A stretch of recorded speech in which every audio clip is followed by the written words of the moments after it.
Bienvenue à l'émission Cédric Music Station. Aujourd'hui, je reçois Monsieur Jimmy Falvia. Tout de suite le live et après l'interview.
Aujourd'hui, je reçois un artiste, pianiste, compositeur, très très talentueux, un artiste de chez moi, et oui, la Martinique.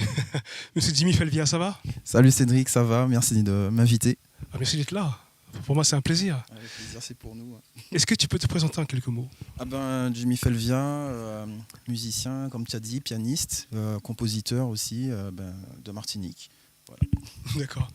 Est-ce que tu peux nous parler de ton expérience avec Bill Evans Academy? Alors, c'est ce grand musicien. Oui, c'est déjà un très grand pianiste de jazz américain qui a excellé, qui a surtout apporté beaucoup au piano, à sa conception du piano dans le jazz dans les années 60-70. C'est le nom de l'école que j'ai fait après l'obtention de mon bac en fait. C'est une école que j'ai suivie pendant 4 ans. Qui m'a permis un petit peu de revoir les bases de la musique en général, puisque finalement la première année je suis un peu reparti de zéro, puis qui m'a mis surtout un pied à l'étrier dans l'esthétique jazz, finalement qui m'a suivi jusqu'à aujourd'hui. Est-ce qu'on peut dire que tu fais du jazz créole? Est-ce que c'est un terme qui te va ou est-ce qu'il y a un autre terme qui irait mieux avec la musique que tu fais?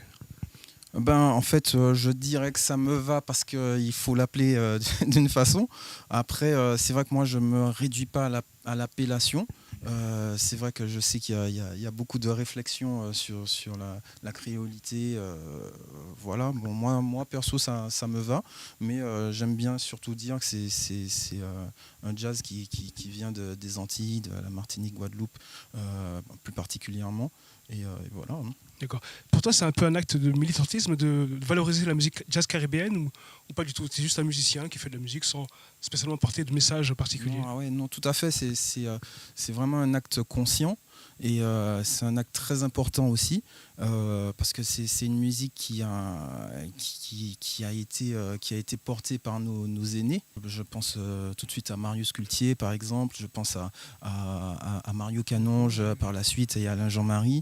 Ils ont ouvert finalement une porte, une voie vers ça. Il y a eu des musiciens qui sont plus restés aux Antilles, donc qui malheureusement sont un peu moins connus à l'international, même si c'est des stars chez nous. Et puis il y a les musiciens aussi qui sont allés notamment en France métropolitaine ou ailleurs dans le monde. Moi j'essaye humblement de suivre leurs traces et puis finalement de trouver aussi ma propre voix. D'accord. Et mon propre moyen d'expression avec cette esthétique-là, mais avoir aussi vraiment finalement ce qui est important, c'est de proposer quelque chose qui n'existe pas ailleurs en fait que chez nous. D'accord. Est-ce que tu peux nous parler de ce bel album que je montre à la caméra? Alors c'est Convergence, en fait c'est le 3e album que je réalise à mon nom, dont j'ai commencé à écrire les morceaux un peu avant le confinement. C'est un album qui fait suite à plein de réflexions chez moi, notamment par rapport à la question précédente sur le côté identitaire, la signature identitaire qu'on peut apporter nous, musiciens, dans l'esthétique finalement musicale. Donc j'ai eu une grande phase de réflexion pour ces morceaux-là, pour savoir où je vais exactement. Il y a eu le confinement qui m'a finalement permis de mettre à plat tout ça. J'ai pas composé comme beaucoup de copains pendant le confinement, mais en fait finalement ça a été un temps très bénéfique puisque j'ai vraiment mis à plat, j'ai beaucoup écrit les morceaux, etc. Et puis finalement après cette phase de confinement, on a pu enfin retourner au live et c'est un album que j'ai essentiellement développé en trio avec mes collègues et amis. Alors, première version, il y a eu Sonny Troupé à la batterie avec Thierry Jean-Pierre qui est avec nous. Et après nous a rejoint Thilo Bertolo, l'excellent Thilo Bertolo à la batterie et le grand Michel Alibo aussi, donc qui a participé notamment à la contrebasse aussi. Et voilà, c'est un album vraiment où les musiciens ont chacun apporté leur pierre à l'édifice aussi de ma façon de voir les choses. Ils ont apporté quelque chose et ouais, très très content de cet album. Eh ben, merci Jimmy. Merci à toi. Bienvenue à l'émission. Les amis, c'était Jimmy Falvia, Cédric Music Station. À très bientôt.